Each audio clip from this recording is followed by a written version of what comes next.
This section is on a very important topic, which is linear regression. This is very powerful for science, for studies, any kind of journal, anything where you're trying to look at data that you've already taken and use that to predict something that's going to happen in the future. This is a mathematical way of doing that. So, like it says here, we're trying to calculate a line that best represents a set of data points, and it is used to model trends and predict the future. It uses what's called the least squares method. You don't need to know that, but essentially it's trying to find a line that best represents the data.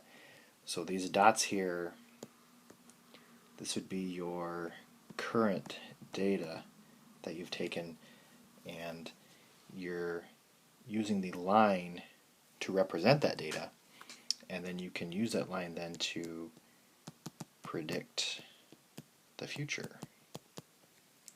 So the present is like over here, and the future is over here.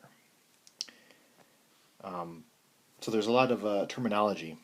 The correlation coefficient, which is R, this measures how closely your model matches the data, and the closer the number is to 1 or -1, the better the fit is.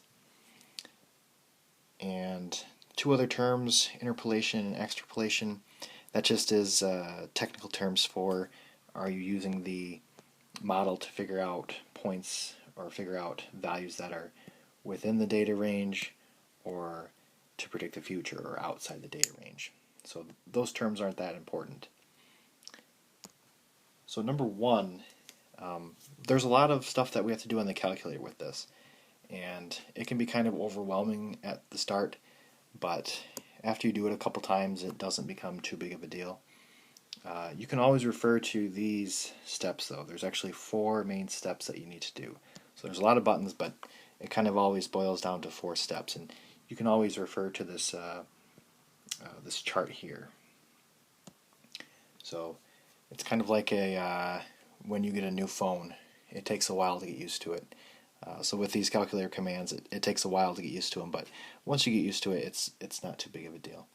One thing that we do need to do before any of this, and this should be a one-time thing, you shouldn't have to do this more than once, and that is the diagnostics on. So you want to go to catalog, and you want to turn your diagnostic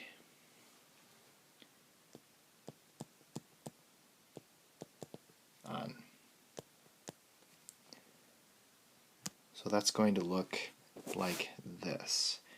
So the catalog, that is like at the bottom of your calculator. So if you press that button and then scroll all the way down to diagnostics on, then you want to make sure that you press enter and then turn that on. Okay, so our first step after that, again, you should only have to do that once, but the first step is you want to go to the stat, edit, and then edit. So if you press the stat button, which is right here, you'll see that we're under the edit menu, and you want to press edit the command. And that'll take you to a place where there's 2 lists, and, well, more than 2, but we're only using 2. And you want to enter in the x values and the y values. So your x values into L1 and your y values into L2.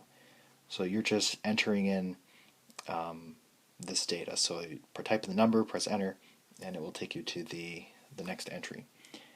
So that's how we are entering in this data right here. Okay, after you do that, then you need to calculate the line that's going to represent this. So that is the stat calc linreg, or linear regression. So let me go to that. Again, you want to press stat, and this time instead of the edit, you're under the calc part of the menu, and you want to do the linear regression. So then if you press enter and then press enter again. Depending on your calculator, you may have a version where you need to go down. It may give you like a menu with maybe 5 or 6 options, and then you go down, you just press calculate again, and then it should get you to this screen here. But this is where our information is for figuring out this line, because our line is a line of slope-intercept form. So this is y is equal to ax plus b. I don't know why they don't have y is equal to mx plus b, because then it would be consistent with our slope-intercept form, but y is equal to ax plus b. And these are the numbers that you want to plug in there. So it's going to be y is equal to negative 0.6x plus 10.2. So let me go back and write that in. Y is equal to negative 0.6x plus 10.2. And then they want us to graph it. So if I look back up at my directions, I want to go to the y equals menu. I want to turn plot 1 on and type the equation. So let me show you what that looks like. If you go to the y equals menu, you want to make sure that this is shaded. So if you press up and then press enter, you should be able to have that turned on or shaded. And then you want to type in your equation into your y1. And then the next step is you want to do zoom and zoom stat. So if you do zoom and then do zoom stat is going to give you a window which is tailored toward your data points. So if you press enter there, then this should be your graph. So those are your data points, and that's the line that's representing that data. So I want to copy that now here. And it doesn't need to be perfect as long as it's somewhat close to the actual picture. That is our data points and our regression line. So the points are these data points, and the line is this line. Part C says, how well does the model fit the data? Well, first of all, we already did this part here with the zoom stat. So the correlation coefficient, that is just your R value. So let's go back and find out what our R value was. Let's see, it was right here. So your R value is, and I'll use 3 decimal places. So it's negative 0.875. And again, we're always measuring this and how close it is to 1. So the closer it is to 1 or negative 1, the better the fit. Negative 0.875, that's pretty good. So you can say good, you can say pretty good. Doesn't really matter. And what that means is that the line is pretty close to these data points. We don't have like a data point way up here or way down here. They're all pretty close to the line, and this number is telling you that.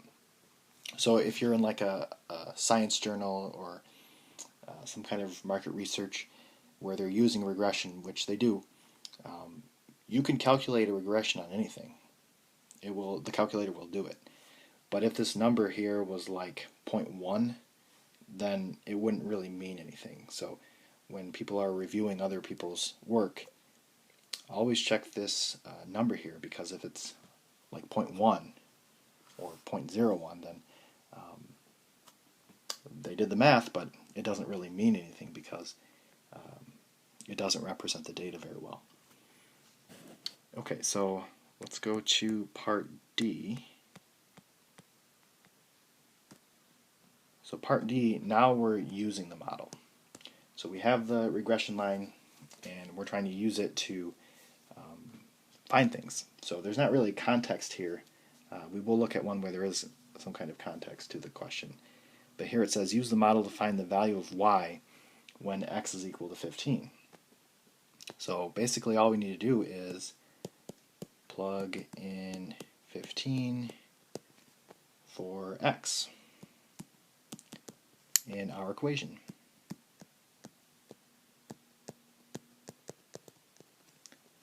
So our equation that we made was y is equal to negative 0.6 x plus 10.2, and I know what x is, it's 15. So if I calculate that, then y is going to be equal to 1.2. And that'll be our answer. Part E says use the model to find the value of x when y is equal to negative 4.8. Here, I want to plug negative 4.8 in for y in our equation. So I'm always referring back to that original equation of negative 0.6x plus 10.2. So this will be negative 4.8 is equal to negative 0.6x plus 10.2. And I want to solve for x. So if I subtract 10.2 from both sides, I get negative 15 is equal to negative 0.6x.